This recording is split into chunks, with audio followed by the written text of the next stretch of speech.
So the real estate industry is about to undergo potentially one of the biggest changes that we have seen in a very long time, possibly making it even harder and maybe even more expensive to buy a home in the United States. We're talking about the recent lawsuit against the National Association of Realtors and the settlement that is going to take place with the changes effective on August 17th of 2024. The biggest change in all of this is that as a buyer, you will now have to sign a buyer-broker agreement before you look at any home. Now, I said this could potentially be a massive change because when we get down to it, what's actually happening and the changes aren't that crazy for right now. But at the very least, in my area, Northeast Ohio, there are going to be a couple changes that you're definitely going to see and they're going to affect you. So we're going to go over all of this. I have chapters down below in case you want to skip this. I'll talk about the history, how all of this got started, why I think some of this is kind of BS, but some of it's actually a good thing. The exact changes that you're going to see, I'll put that in a section down below if you want to skip right to that, what this means for you as buyers and also for sellers,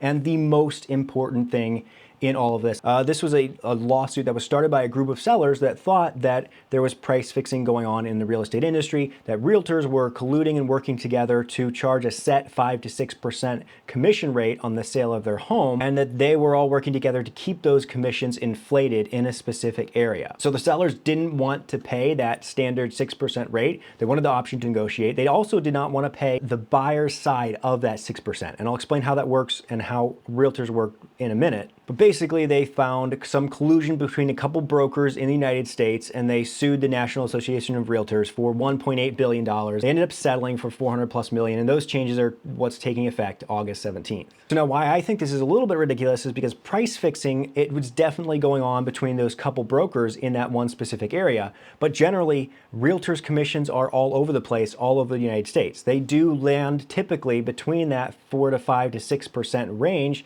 but nobody, I mean, you can't even get realtors to agree on the color of the sky, much less what everybody is going to charge. The vast majority of the United States is not price fixing real estate commissions. It was one case that was found out, and that was definitely not right. It definitely should not have happened. But now everyone is going to have to follow these new laws because of that one small group. The good thing about this is that it's encouraging more disclosure, so everybody up front is going to know what's going on, who's getting paid, and all of that. So how real estate agents have worked in the past, you have a buyer's agent and you have a seller's agent. They can both represent either party. Like for example, I can help somebody sell a home and then I can also help them go and buy a home. It's not exclusive whether you're a buyer's or seller's agent. Usually in a real estate transaction, you'll have one buyer's agent or one seller's agent who's representing the seller in the listing, and then you'll have a separate buyer's agent who's working with the buyer in their best interest, negotiating for them. So the seller's agent's job is to list the house, market it, get absolutely the most amount of money that they possibly can, provide comps that support the price that they're listing at.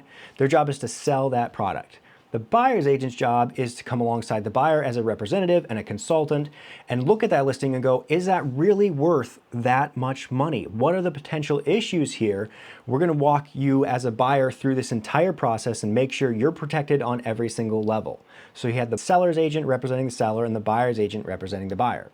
Occasionally, both parties would be represented by one person, just the seller's agent. That's called dual agency. It does become a conflict of interest, and it is illegal in some states to do that, which is why we've used and widely adopted this idea of a seller's agent and a buyer's agent. So most transactions are seller's agent, sellers, buyer's agent, buyers, right? So how realtors get paid, and this is one of the issues that may start changing. Typically, you would have the seller's agent charging the seller a set percentage, whatever they negotiate. It's always been negotiable. Typically, and on average, and for the purposes of this video, we're gonna use 5% because that's easy math, right? So the seller's agent would charge the seller 5% to sell their home. If you have a $100,000 home, that's $5,000. Now, the seller's agent would share that commission with the buyer's agent over here. So the buyer would not have to come out of pocket anything to buy that home with their own representation. So 2.5% would go to the seller's agent, 2.5% would go to the buyer's agent. And that's a big part of this lawsuit, is that the sellers don't want to have to pay for the buyer's agent representation. They feel they should only pay for their representation, and the buyers can come up with the money to do it on their own. So if you guys didn't know this, and a lot of people don't, I didn't before I got in, real estate agents are straight commission. If they don't sell that house or they don't help you buy that house, until that house closes, they don't get paid. That commission has always been negotiable, and different realtors in different areas, even different realtors in my company charge different fees for that. So we work straight off commission. Of that commission, say with that 5%, 2.5% goes to the buyer's agent. Out of that money, we have to pay our broker split fee, which is a percentage of our income. Sometimes it's 10%, sometimes it's 30%, sometimes it's 40%, depending on the broker that realtor works with. So we're not seeing all of that 2.5%. On top of that, sometimes we'll have extra costs. If a relocation company comes in, they take 40% of our income, working with corporate buyers and sellers. There's also basic costs of doing business like any other business. We have our license fees.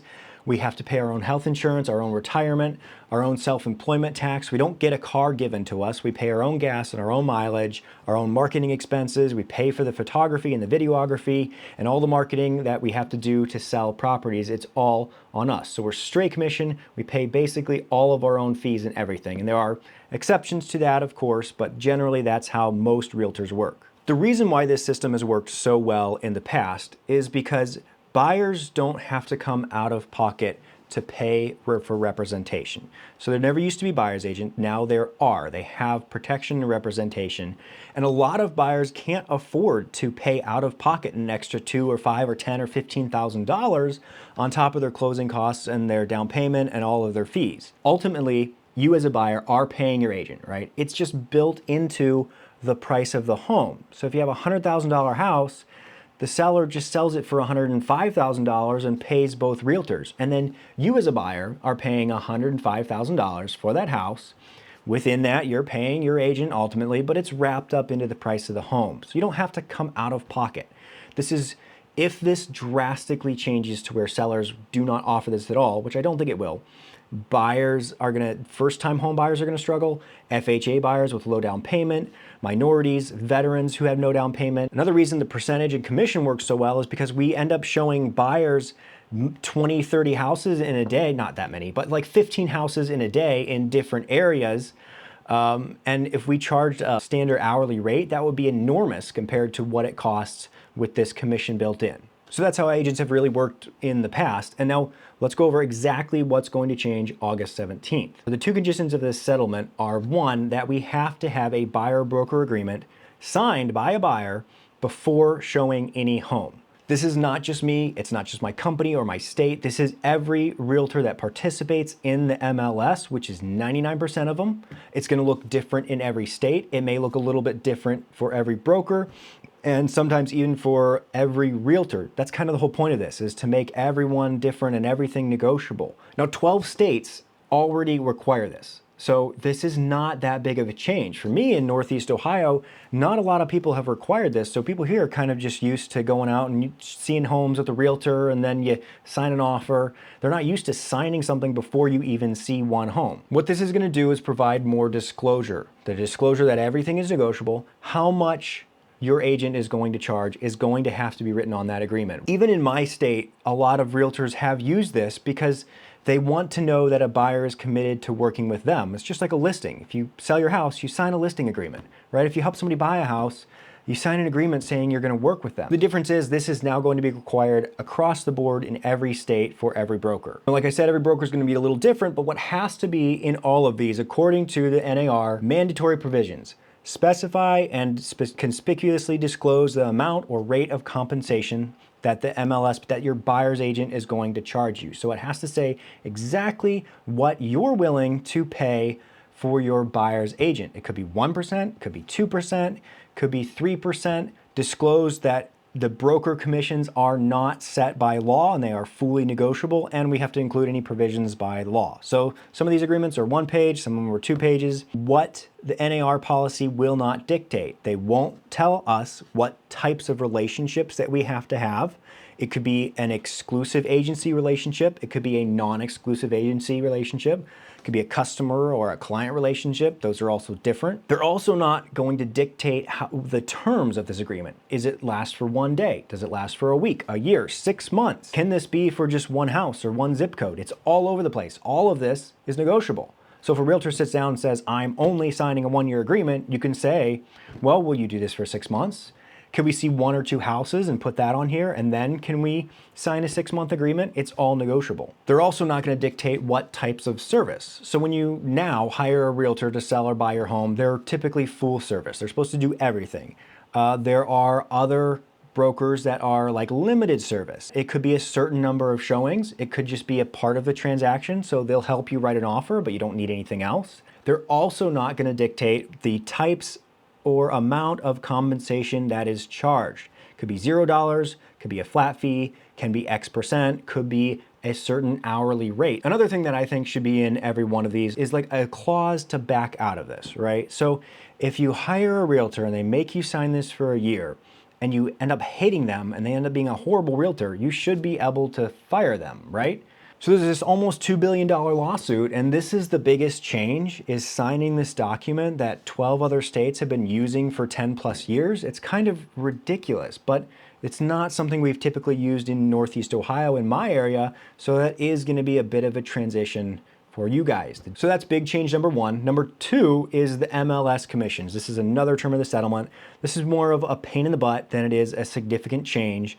Our MLS is just our back end where we input all the data for listings, the size, square footage, bedrooms, bathrooms, well water, all of that stuff. That feeds to realtorzillow.com. What they're changing is we used to have a section in there that would say how much the seller is contributing to the buyer to pay their buyer's agent. So usually in my area, it's a 3-2 split, like a tiered split, or it's 2%, or it's 2.5%. That will be listed in there. The reason they're taking that out is because some agents would go and they would look at that and say, oh, this house is only offering 1%, but this guy down the street's offering 3%. I'm only going to show my client this house because I get paid more, which is very wrong. If you're working with a buyer, that is absolutely not in their best interest to steer them away from a house regardless of what you're getting paid. So this should even all of that out because now buyers will know what they have to pay their agent up front. The reason this is so backwards in how they did this is we cannot disclose that number in the MLS. We can put it anywhere else. We can put it on our own brokerage website. We can put it on social media. We can put it on a sign in the front yard or mow it into the freaking lawn. So we are going to find that out. We are going to call the listing agent, ask them what they're going to contribute towards the buyer's broker, because that's an important negotiation and financial aspect when you're buying a home. We have to know that. We're just not going to have it in MLS. So that doesn't really change anything. So specifically what this means for buyers, the biggest change being the buyer broker agreement and how this could be different in the future. You will be signing a buyer broker agreement. It's going to slow the process down a little bit. A lot of people are used to picking up the phone and calling realtors and saying, I want to see this house right now. They rush over there and they show it. We're probably going to have to sit down and say, hey, look, wait a minute. You have to sign this and we have to explain what this is and why you should have me as your agent. So it's going to complicate it a little bit more. I understand you don't like it. I've never used one of these. I don't want to sign anything when I see one house, but we absolutely have to do this now. This is also kind of proposing that buyers will pay their own agent out of pocket. So it might not change. We may have sellers not willing to pay the buyer's agent, and it may change. I can tell you that our company has been doing this for about a month in one state, and 85 to 90% of sellers are still offering this compensation. So 80 to 90% of homes, you don't have to come up with the money, cash out of pocket to pay your buyer's agent. But this document is going to say, you are agreeing to come up with this money out of pocket. It's not that scary because everything in real estate is negotiable. So what this really does is just adds another piece to the puzzle of negotiation. That's all it is. Just like you would go and negotiate what closing costs that you are going to pay and the seller's going to pay, or what price for the house you're going to pay, or what inspections you're going to get, or if they're including the TV or the couch. It's just another piece that you go to the seller and negotiate with them and say, hey, look, I want you to cover my costs of paying a buyer's agent, and I'm going to pay this price for the house. It's just another term to negotiate. That's why this is, in a good way, it's a lot more disclosure for people. They know how this works. But in another way, it's still kind of just how everything has been for a long time. You're just negotiating with the seller. Two parties are coming together to make a deal to buy and sell one house. But in terms of this, I will negotiate on your behalf to get this paid for by the seller and work for your best interest. If the seller absolutely refuses, if they will not pay you, it's just like any other term. It's like the price of a home. If you want to pay $200, but they're saying $250, and you can't agree, there's really nothing you can do. They're just not going to drop the price that much. So the good thing is this is disclosure. You should know this information. You should know who's getting paid what and how they're working for you. So all that is how it's going to affect buyers. Now, what this means for sellers. First of all, just know as a seller, you can negotiate your listing agent's commission. You can also negotiate what they're going to pay the buyer's agent and what they're going to offer. So we have had people who say, I want to pay you as a listing agent 3%. I don't want to come up with an extra 3% to pay, or 2.5% to pay that buyer's agent. You're not required to pay everyone. If you offer 0, you'll probably get agents submitting offers asking for you to pay it. And the problem with not doing this is that you are significantly limiting the pool of buyers that you're marketing to. A lot of first-time home buyers, FHA buyers, even residents, they have a ton of student loans. They don't have a lot of money to put down. There are specific doctor loans for 0% down because they don't have that extra cash. You are severely limiting the amount of people that could potentially buy your home if you are not willing to negotiate on this. So a lot of people say, well, we'll just go right to the listing agent, right? Well, that listing agent might not be allowed to. You legally can't represent both parties, can fully represent both parties. That's called dual agency in certain states. Those listing agents may charge you anyway an extra percentage because now they're doing the work for the seller and they're doing the work for the buyer. You do have a lot of other options, which is kind of crazy why this whole lawsuit came about, because nobody really forced these sellers to use a real estate agent. Anybody can do a for sale by owner. It's not an extremely complicated thing to do. There are plenty of YouTube videos and resources on how to do it. You can hire limited service brokerages. They're all over. Some of them will do the transaction, the paperwork for 1%. There's a million options out there, which is why I don't understand why this settlement happened, because nobody forced someone to use a real estate agent. But those are the changes for buyers and sellers. The most important thing in all of this. Number one, buyers are going to have to sign one of these agreements. You can negotiate all of this, all the terms. It's just one more term to negotiate when you're buying a house. This is really important. The realtor that you choose is now more important than ever because you may be on the hook for paying out of pocket for your own representation. So choosing a realtor, super easy, just call me if you're in this area. But what I recommend for most people is to interview multiple agents. Did you know that 80% of buyers go with the first agent they meet, no matter who they are or how good they are? I highly recommend that you interview multiple agents. I'm happy to compete against 2 or 3 other agents or 5 agents, whatever you guys want to do. If you have to sign this agreement, you can't see the house without signing this, but you can go get coffee. You can find out what they charge. Some might be cheaper, some might be better. Know what you're paying for. Have them give you a buyer presentation. Ask them questions, make sure they know the local area, the local market, what houses are selling, why they're not selling. If they can't communicate these things to you and they can't answer your questions efficiently, maybe they're not that great of a realtor. The barrier to entry to get your real estate license is very low. And because of that, there's all these realtors that they do this as a side gig, right? They sell one house a year. 50% of realtors, licensed real estate agents, sell 1 or fewer houses a year. They're not full-time. Would you hire a dentist or an accountant or a contractor that does one job per year? I would not, and if I'm paying for it, I want to know that they do this full time and they know what they're doing. Shameless plug here, I've been doing this quite a few years. Before that, I was in construction, I have my own rental properties. I do this every day, all day, all the meetings, all the trainings, all the legal issues. We're up to date on all of this as full-time agents. A couple other things you should be aware of. There are a lot of what ifs in this. What if sellers won't pay? What if this happens? What if that happens? A lot of this is changing. It's very new and it's a very big industry change. My company has their attorneys working on this all the time. We've been testing this out in markets for a month now. We have all of our forms. They are on top of everything as soon as we possibly can be. Another thing people are bringing up a lot, can I just go straight to the seller's agent? Do I need a buyer's agent? No, you don't. You can go straight to the seller's agent. When I was in college, I went to look at a house with someone who was thinking about buying a house, and the seller's agent showed us the house. We just called whoever the listing agent was, right? They had flipped the house, so it was a flip, and they were the ones meeting us there. They told us all the great things about the house. Oh yeah, the stove's broken, but we're gonna fix it. Sure, you can definitely put lights in that ceiling. Oh, but yeah, we photoshopped the pool to be blue in the picture, but it's green now because we accidentally put well water in and the pool grew algae and turned green? What? They were there to sell them on the best aspects of that house. Any decent or reputable buyer's agent would have walked into there at that price, would have walked straight out and told them there's no way this house is worth anywhere close to this. Fortunately, they backed out of the whole thing, and eventually that house sold for $150,000 less than it was listed for originally. So no, you don't need a buyer's agent, but they're on your side to protect you and represent you in this transaction. A couple extra thoughts on this. I think this is probably one of the worst times for this to come about. If sellers don't pay for buyer's representation, it's going to make buying a home even harder. First-time home buyers and minorities and FHA buyers and VA buyers are going to really struggle with this if sellers don't help with this and we can't negotiate this into an offer.